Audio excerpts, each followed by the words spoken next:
Uma das teorias mais malucas de One Piece acaba de ser confirmada. Trunks, irmão gêmeo maligno de Shanks, é real. Fala galera aqui para falar do capítulo 1134 de One Piece, um capítulo que dividiu bastante a opinião do público. Muita gente gostou, como muita gente odiou também esse suposto gêmeo do Shanks ser real. Porém, vamos ver, né, o que eu achei, se é realmente bom, se é realmente ruim. Então fica até falando o vídeo e bora lá. Bom, eu não sou muito de falar das capas coloridas que o Oda faz, mas aqui é um pouco especial porque ele fez, né, para homenagear o dublador do Frank, a voz do Frank em japonês, que agora tá saindo do anime no si, por causa da doença que tá tendo, porque ele tá muito doente. E então realmente foi bem legal essa capa que o Oda fez, bem legal, e vai aqui uma menção. E bem, o capítulo ele começa com o Luffy, né, conversando, interagindo com o Sal interagindo com o Banda. Isso teve uma cena bem engraçada até, que é o Luffy, ele meio que falando formalmente, agradecendo o Sal formalmente por ter protegido a Robin. Essa cena do Luffy meio que se apresentando lembrou muito o Jinbe quando ele chegou em um ano, pra quando ele foi ajudar o Luffy na invasão. Talvez o Luffy deve ter pego de exemplo, né, de inspiração essa cena do Jinbe, mas foi bem legal. E uma cena que eu achei até que bem legal foi que a Robin, ela fala com o Sal, né, que finalmente encontrou companheiros de valor que protegem ela, e de novo os Mugiwara choram, né, chorou no caso passado, aí eles meio que repetem o mesmo quadro, chorando novamente com a Robin elogiando eles, foi bem legal. A gente vê que o Sal conhece todo o bando, agradece o bando por ter cuidado da Robin e tudo mais. É uma cena bem legal de finalmente alguém que se importa com os companheiros, se encontrando com o bando, tendo essa interação, gostei bastante. E vemos uma cena que foi um pouco contraditória também nesse capítulo, que foi o Vegapunk, a Lilith no caso, indo falar com o Sal, né? Sendo que o Sal conhece o Vegapunk, ele velho, né? Ele já com cabeção, não é ele mulher. Então o Sal fica todo perdido e meio que descobrimos que a Lilith vai ficar em Elbaf. Então quem achava que a Lilith ia pro bando já descarta, mas a Lilith vai ficar em Elbaf, vai construir uma base em Elbaf. Eu falei isso quando eu falei que o que seria o destino da Lilith. Eu falei que ela ficaria em Elbaf possivelmente, e né, se concretizou. E descobrimos que ela trouxe de Egghead uma caixa que possui um clone do Vegapunk original. Não um clone, meio que um robô. Acho que é um androide do Vegapunk original, que é tipo satélites, mas dessa vez com o formato do corpo original do Vegapunk. E descobrimos que quem foi para Elbaf 20 anos no passado, quando o Vegapunk contou a história dele, leu os livros, quem foi para Elbaf, no caso, foi o Vegapunk. Esse Vegapunk robô, não o Vegapunk original. Então foi bem legal descobrir isso. E muita gente, é aqui que começou a polêmica, porque muita gente achou que o Vegapunk vai voltar à vida. E não, gente. O Vegapunk não vai voltar à vida. Ou talvez por erro de interpretação, no caso dessa fala da Lilith, porque a Lilith fala que vai tentar abrir a caixa e tudo mais. Por quê?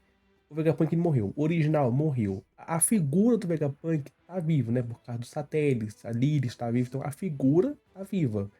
Porém, o Vegapunk original, o Vegapunk que nasceu de fato, esse tá morto. Até ele não vai ter mais a fruta, esse robô, no caso, que for ser ativado, não vai ter a fruta. A Lilith não tem o Punk Record com ela mais, então, tipo, passar as memórias, talvez ela consiga passar a memória dela, mas as memórias daquele Punk Hack, daquele banco de dados, dificilmente ela vai conseguir fazer isso agora, já que ela não possui Punk Record. Então, o Vegapunk, ele não vai voltar à vida. Ele acho que a Lilith vai usar esse Vegapunk como um novo satélite, talvez, um assistente. Deve ser isso, mas o Vegapunk de fato não vai voltar. E não é só aqui que acabou a treta, porque após a Lilith falar do Vegapunk clone, a Bonnie pergunta para ela que após ela conseguir consertar o Vegapunk clone, ela vai conseguir meio que consertar o Kuma. E a Lilith confirma que vai consertar o Kuma. Muita gente ficou já tretado porque achando que o Kuma era voltado novamente, vai perder o peso da morte dele, vai perder o peso de Egghead. Calma. Essa parte do Kuma, esse aqui é a única que eu duvido se vai acontecer ou não. Porém, ao que eu entendi pela interpretação que deu, é a Lilith vai consertar o Kuma fisicamente. O Kuma, ele tá todo estrupiado. O Kuma tá com a facada nas costas que o Saturno deu nele. Tá com a cara arrancada por causa do Akainu. o Kuma, ele tá destruído fisicamente. Porém, ele espiritualmente, né, de vivo, eu acho que não tem conserto. Eu acho que ele vai consertar para a Bonnie ficar tipo com ele, né? A Bonnie meio que ter ele como um pai robótico, por assim dizer. Porém, ele viu falar novamente, agir, ter personalidade. Não. Porque se tivesse realmente como fazer isso, o Vegapunk iria dar indícios. Mas o Vegapunk, ele chorou na morte do Kuma. Ele não teria chorado se soubesse que teria conserto. E ele falou pra Bonnie Egghead que não tinha reversão aquilo, não tinha volta. Então, Kuma, ele realmente morreu, mas ele deve ficar meio que consertado fisicamente e meio que sendo um símbolo pra Bonnie lá. Meio que um aconchego, meio que o pai dela tá fisicamente, mas não seria o mesmo pai dela. É meio difícil explicar, mas é isso. Pra mim, o Kuma e o Vegapunk vão voltar, tipo, 100%. Vai voltar meio que só o corpo deles. Mas eles voltar, não. E nisso, né, após essa conversa entre a Lilith e o Sal, a gente desconhece, né, a assistente do Sal, a Angel. E não só isso, como também a gente vê em uma página até que bem bonita, toda a escola, que é a escola coruja, onde o Sal guarda os livros, onde as crianças aprendem. Então foi um quadro bem legal até. E aqui começou novamente o bando a se separar. O bando vai separar o Luffy, o Sop e o Zoro também já correm para a escola para ver, né, como que é a escola, como que os estudantes estudam e tudo mais, enquanto a Robin, o Chopper e o resto vai até a biblioteca para ver os livros que o Tsao quer apresentar os livros de Ohara para Robin. Chegando na escola, o Luffy, o Sop e o Zoro são perseguidos por crianças que querem fazer eles de brinquedo. E tem você até engraçado que o Zoro, velho, o Zoro, ele só sabe que ele só quer cortar coisa. O Zoro, ele não tem mais personalidade, ele só quer cortar. Ele olha qualquer coisa que movimenta e quer cortar. E meio que umas meninas, crianças também, meio que repreende essas crianças, esses garotos. E o Luffy chama ele de fracote. E até o Sop acha estranho, porque eles eram para ser guerreiros, para ter orgulho de guerreiros. Porém, as crianças não querem isso. Eles falam que não estão mais na moda e tudo mais. E descobrimos, através da professora Ripley, que diz que uma cena bem engraçada que eles estão subindo em cima da Ripley, eles estão andando em cima de um gigante e nem tá sabendo. E meio que descobrimos que ficou no passado essa cultura de Elbif ser um grupo de guerreiros, de tipo, todo mundo que nasce só pensa em guerrear, só pensa em ser guerreiros de luta, que lutam. Não, agora Elf tá em uma nova era, uma era que eles querem comercializar, eles querem ser um povo civilizado, por assim dizer. Tudo isso porque o rei Harold, que era o pai do Loki, que morreu no caso, ele meio que desistiu dessa cultura de guerrear, passando por cima até dos anciões da vida de Elf contra os ideais que eles tinham. Ele pensou, né, em ser uma cultura agora nobre, uma cultura de paz, onde comercializa com outros países e tudo mais. Bem interessante. E lembra até um pouco da fase do Odin, né? Que é falado que o Odin era alguém que criava guerras, que só pensava em guerrear, para depois passar a ser um rei que só quer buscar paz. Então duas fases bem legais. E nisso, a Ripley pergunta pro Luffy sobre a forma de Nika dele, porque, né, velho? Os gigantes, eles são cultuados pelo deus, né, do sol Nika. Então todo mundo viu o cartaz de procurador Luffy, descobriu que ele se parece, e todo mundo tá curioso, quer saber como que é essa forma. Então ela pergunta pra ele sobre essa forma e quer ver. O capítulo corta, a gente vê agora o Sal em levando a Robin e o resto do bando até a biblioteca da coruja, onde realmente tem uma coruja lá. E tivemos até que uma cena bastante interessante, que é todos os livros que entra dentro daquela biblioteca ficam gigantes. Com todos os livros daquela biblioteca que era de Ohara ficaram gigantes. Então é meio que uma mística, algo místico bem interessante. Vamos ver se tem alguma tecnologia envolvida ou se é algo meio que sobrenatural, igualzinho é a pedra do arco-íris, que eles criam um arco-íris que navega por conta da pedra. É algo que pode ser explicado futuramente, que é bem interessante isso dos livros. E talvez seja por conta da árvore também, mas eu tô pensando em talvez eles consigam usar mais pra frente no arco, eles consigam fazer com que humanos fiquem gigantes. Então imagina, né? Uma luta meio que de Megazord, talvez alguém do bando fica gigante, o Sop fica gigante pra enfrentar alguém, ia ser bem interessante, ia ser bem legal mesmo. E o Sal, né, ele mostra lá pra Robin todos os livros, falando que conseguiu, né, após ele ser salvo de Elbaf, ser salvo de Ohara e voltar pra Elbaf, ele pegou o Hairudin e os outros pra voltar até Ohara pra pegar os livros, e que a vontade de Ohara tá viva. Todos os livros estão lá, então a Robin, véi, pode ficar lá o resto da vida. E realmente, véi, a Robin, ela tem agora um ponto-chave pra voltar quando acabar a jornada. E nisso o capítulo corta, a gente vê o Loki conversando com a tal de Moza, não sabemos se é homem ou se é mulher, mas parece que eles são amigos, mesmo não se encontrando nunca pessoalmente.